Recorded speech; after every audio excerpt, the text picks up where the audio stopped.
While you were sleeping, we got the mugshot of 31-year-old Demetria Spence, who Atlanta police say placed a fake 911 call that ended in the death of Atlanta rapper Young Scooter. Today, the woman charged with making that fake call before the events that led to the rapper's death will go before a judge. 31-year-old Demetria Spence is currently in custody at the Fulton County Jail, and that is where we find 11 Alive's Karis Belger. Karis, let's talk about what charges is Spence facing.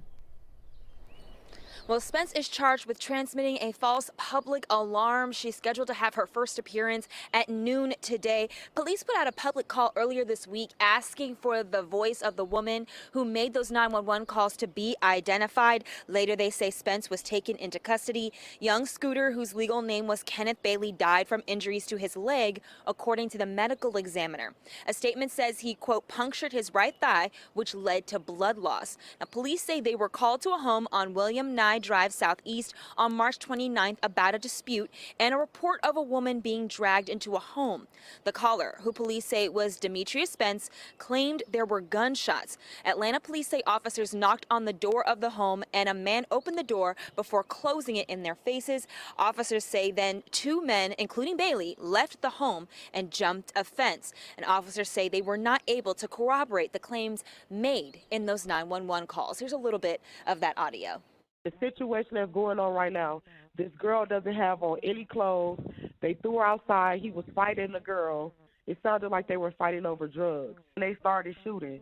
But the house needs to be investigated. They're definitely doing illegal stuff over there.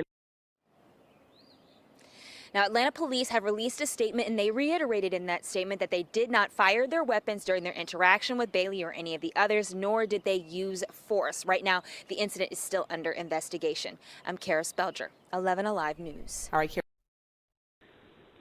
Atlanta 911 operator 8715. What is the location of your emergency? The location is the cab with the transfer. 1 second, ma'am, for 273 William Nye Drive Southeast.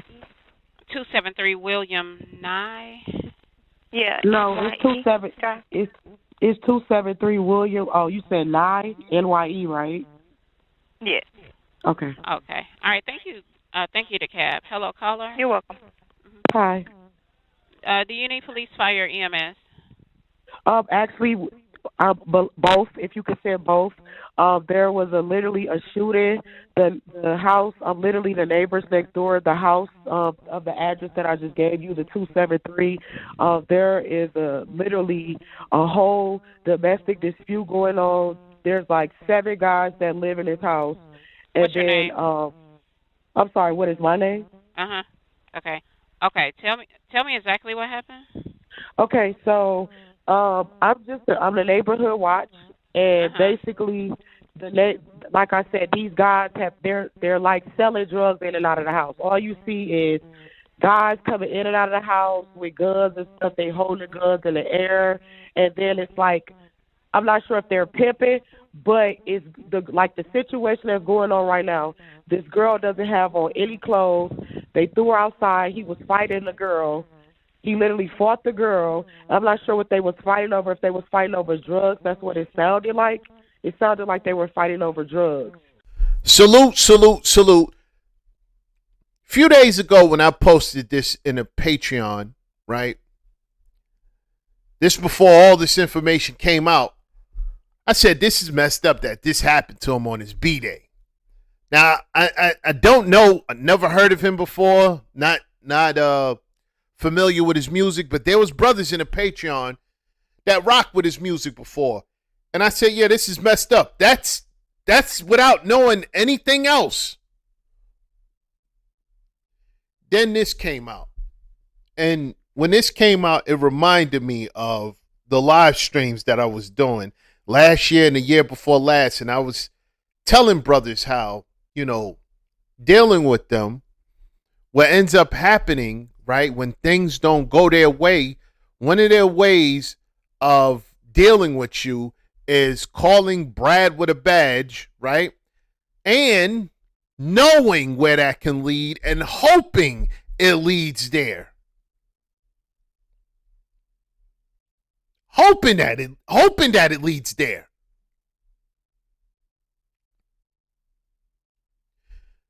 used them as enforcers. That's what I was talking about. So, you hear the 911 call, and I'm going to put the entire call in the Patreon. It went from DV to Holden Roscoe's.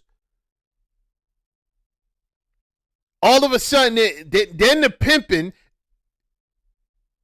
she threw everything that you can think of when it comes to the rat community and threw it all in that one call, hoping they would come over there and regulate the situation. You want to know why? Just because she wasn't invited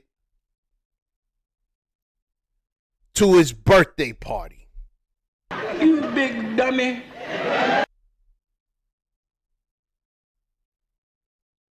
Jealousy.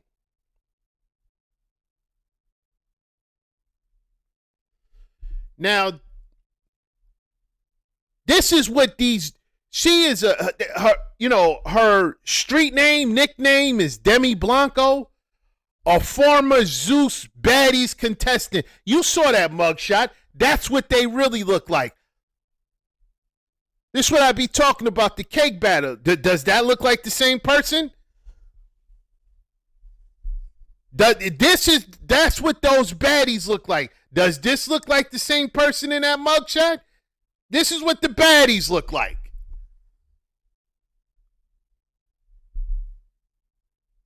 Tragic. Well, she was a contestant and had admitted to making a 911 call that led to the demise of young Scooter. Now, here's the thing. There's more to this. And this is why I say they're so foul. Now, when the police came,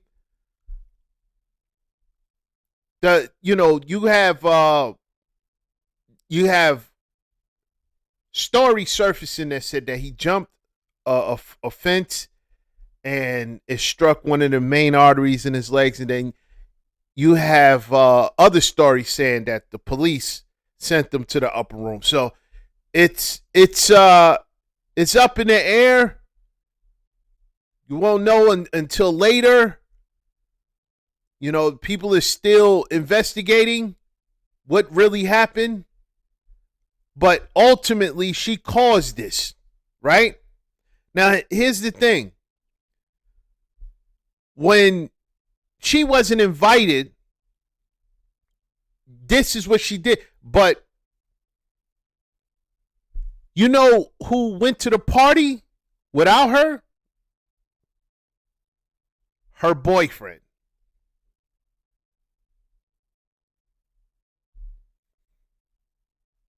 Her boyfriend, who was alleged to be one of Scooter's homies. That's exactly how they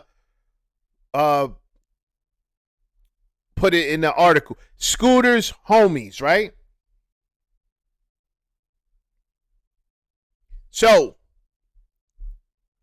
with her doing that, right? You don't think that she done put her boyfriend in jeopardy by doing that? You don't think young Scooter friends, homies, is looking at the situation like, well, that was his girlfriend? You don't think they looking at him like, man, you don't know how to check your girl for what type of girl you don't think that he's going to face the repercussions of this? You don't think so? And again, if that's one of your homies, how come you decided that your homie could come but his girlfriend can't? Because they cause problems. That's why. They cause problems. How many of y'all had friends who had problematic girlfriends? You was cool with your friend coming over, but you just didn't want his girl there. If y'all had a function, a party, anything, yeah, you can come, but yeah, don't bring your girl, man. She start drinking, don't know how to act. I'm pretty sure it was one of those situations. So he told his homie, hey, man, she can't come. And the homie told his girlfriend, hey, I'm going, but you can't go. And instead of her falling back, all right, you're not invited, so what? Do something, go out, hang with your girlfriends or something, or just sit home and wait for him to come back home. Even if you're upset about it, you decided to make a phone call and lie, and now somebody is gone. And you know what? This is what actually goes on in the rap community. This goes on a lot. This goes on a lot. She knew what she was doing. And guess what? Guess what? The only reason why she got caught is because young Scooter is a public figure. How many times has she gotten away with this before? She did this before. Oh, I bet money she did this before. You best believe she did this before. How many times has she gotten away with it?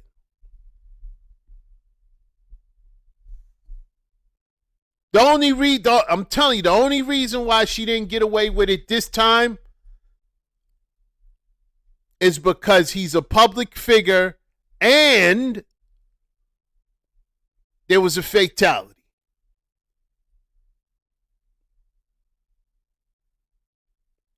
And now she's in jail. And they should throw the book at her. They should throw the book at her. Because this happens far too often over there. This happens far too often. You know, and you know why it's not, you know why it's, you know, they never talk about this. You know why it's never talked about? You know why they talk more about Becky calling the police on black men than this? Because it's expected. That's why. It's expected. She called the police on you? Oh, okay. Well, that's normal. That's normalized. That's the reason why they don't put any, spins on it. That's the reason why it's not highlighted. They'll talk about everybody else who calls the police on black except for them. Because that's supposed to happen. But now somebody is gone.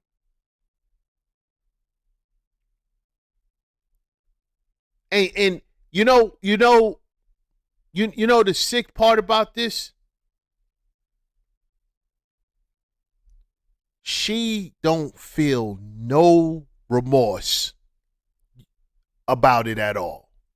I know for a fact she's in there upset that she got caught. That's it. I will bet money on that. I will bet big bread on that. I will bet big bread. She's in there upset that she got caught. She's not even feeling bad or remorse that somebody is gone from her actions. She's not in the cell sitting down saying, wow, I'm really the reason why this person can't see his family anymore. No, she's in there stewing, upset because she's in her cell being held accountable. That's the sick part about it. Anyway, salute. Peace. You're done.